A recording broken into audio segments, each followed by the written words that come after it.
Got a 2020 Chevrolet Blazer. I'm going to show you where the cabin filter is and how to pull it out. You're going to need to open your glove box up, and you're going to need to disconnect this damper that you have here. All you got to do is pull on it this way. Okay, and it'll just disconnect just like that. Now you have these glove box stops that are on this side and on this side. You're going to need to disconnect those. The way you do it is you're going to actually pull the glove box inward and pull it around here, as you can see there. Push this one like that. The glove box will come down, and then you can actually pull it off. And the cabin filter is located right in this compartment here. You're going to need a little Torx bit driver and remove this screw right here. Okay, once you have the Torx bit loose, another thing is, if you don't have the Torx bit, you can use a flathead screwdriver on these guys. Okay, but just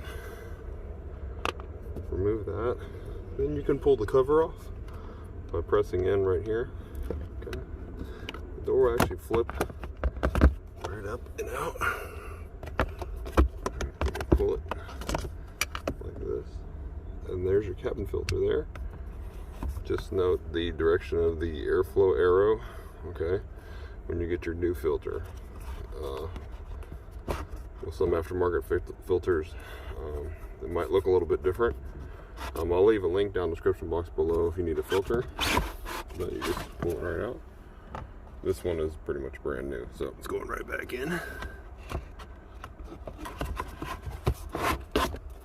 Okay, and stick the door on. The way that works over here, it uses kind of like a little clipping system, I guess you can say. It can be a little finicky.